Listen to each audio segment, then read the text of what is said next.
প্রিয় ভাইয়ারা আমার, আজকে অত্যন্ত দুঃখের সাথে বলতে হচ্ছে যে বাংলাদেশের চেয়ারপারসন, বাংলাদেশের জনগণের অভিভাবক, দীর্ঘদিন যিনি কারাবন্দী হয়ে নির্যাতিত ছিলেন, অবশেষে আজকে তিনি দুনিয়ার মায়া ত্যাগ করে পরলোকে চলে গিয়েছেন। দেশনেত্রী বেগম খালেদা জিয়ার কথা বলছিলাম, তিনি আল্লাহর ডাকে সাড়া দিয়ে দুনিয়ার মায়া ত্যাগ করে তিনি পরপারে চলে গিয়েছেন।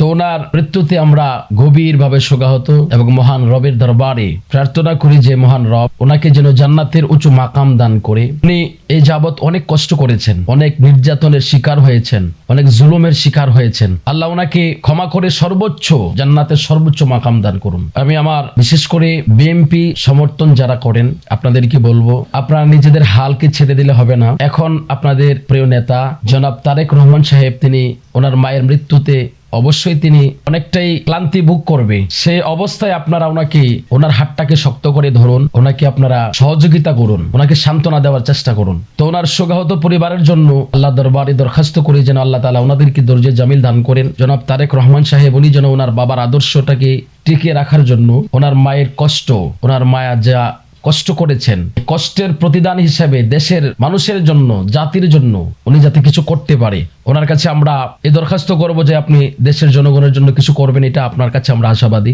সবচেয়ে বড় কথা হচ্ছে ধৈর্য ধারণ করুন, কারণ আল্লাহ তাআলা কোরআনে বলেছেন কুল্লু নাফসিন যায়িকাতুল মাউত, পৃথিবীতে যত প্রাণ রয়েছে সবাই একদিন মৃত্যুর স্বাদ গ্রহণ করবে। তবে কিছু কিছু মানুষের মৃত্যুতে শোকের ছায়া নেমে আসে। কিছু কিছু মানুষের চলে যাওয়া থেকে শুধু একটা পরিবার না, কিছু কিছু মানুষের জন্য একটা দেশ, একটা জাতি, একটা মানব গোষ্ঠী ভেঙে পড়ে। তো ঠিক এমনই একটা সময়, একটা সিচুয়েশন আমাদের মাঝে যাচ্ছে। তো এই সময়ের মধ্যে আমরা ভেঙে পড়লে চলবে না। বিশেষ করে আপনারা যারা বিএনপিকে ভালোবাসেন, খালেদা জিয়াকে ভালোবাসেন, আপনাদের সেই ভালোবাসার বহিঃপ্রকাশ করতে হবে। জনাব তারেক রহমান সাহেবকে আপনারা সান্ত্বনা দিতে হবে, ওনার পাশে দাঁড়াইতে হবে, আপনাদের ওনাকে সহযোগিতা করতে হবে। তো সবার কাছে অবশেষে দরখাস্ত করব, গতকালকেও মাহফিলে আমার কাছে বিএনপির একজন প্রার্থী তিনি আমার কাছে দোয়া চেয়েছেন যে হুজুর আমার নেত্রীর জন্য দোয়া করবেন। কিন্তু ভাবতেও পারি নাই যে রাত্রে দোয়া করার পর সকালবেলায় যে উনি ইন্তিকাল করেছেন এই খবরটা শুনব। তো সবই আল্লাহ পাকের ইচ্ছা, সবই ওনার কৃপা মহিমা, এটা বোঝা যায় না উনি কখন কাকে কিভাবে কোন অবস্থায় কাকে মৃত্যু দিবেন, কাকে জীবন দিবেন, এই সমস্ত ক্ষমতার একমাত্র হাত মহান রবের দরবারে। তিনি যাকে ইচ্ছা করেন তাকে জীবন দান করেন, যাকে ইচ্ছা করেন তাকে মৃত্যু দেন।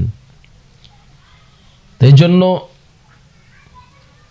আল্লাহ পাকের দরবারে আপনারা ধৈর্য ধারণ করুন এবং ভালো কিছুর আশা আল্লাহ পাকের দরবারে করুন। আর যদি ভালো কিছু করতে চান তাহলে এই শোকাহত পরিবারের পাশে আপনারা দাঁড়ান, আপনারা ওনাকে একটু শক্ত করুন, ওনাকে একটু মজবুত করুন।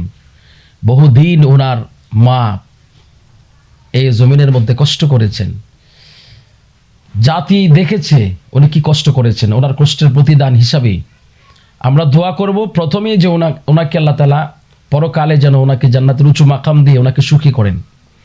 দ্বিতীয়ত এই দেশ ও জাতির জন্য, মানুষের জন্য ওনার ছেলে জনাব তারেক রহমান সাহেব উনি যেন এই দেশ ও জাতির জন্য কিছু করতে পারে। এই জন্য ওনার এই অবস্থাতে আপনারা ওনাকে ছেড়ে দূরে যাবেন না, ওনাকে আপনারা জড়িয়ে ধরুন, আঁকড়িয়ে ধরুন, ওনার পাশে থাকুন, ওনার হাতটাকে শক্তিশালী করে ধরুন।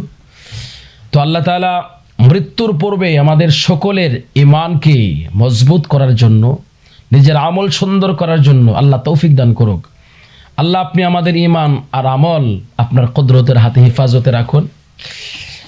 এই বলে আজকের মতো আমি আপনাদের কাছ থেকে বিদায় নিচ্ছি এবং এই কথাটাও স্মরণ করিয়ে দিচ্ছি, এমন একজন নেত্রী, এমন একজন ব্যক্তি যার টাকা পয়সার অভাব নাই, সম্মানের অভাব নাই, কোনো কিছুর অভাব নাই, তারপরেও কিন্তু তিনাকে মৃত্যুর স্বাদ গ্রহণ করতে হয়েছে। অতএব সকলে মৃত্যুর জন্য প্রস্তুত থাকুন, কবরে যাওয়ার জন্য প্রস্তুত থাকুন। তো কবরে যাওয়ার আগে নিজের ঘরটাকে পরিষ্কার করুন। দুনিয়ার আমল হচ্ছে আপনার ঘরের সামান, কবরের সামান। এই সামান যে যত নিয়ে যাবেন সে তত শান্তি পাবেন, কবরে তত আরাম পাবেন। তো আল্লাহ তাআলা সবাইকে বোঝার তৌফিক দান করুক। আসসালামু আলাইকুম ওয়া রাহমাতুল্লাহি ওয়া বারাকাতুহু।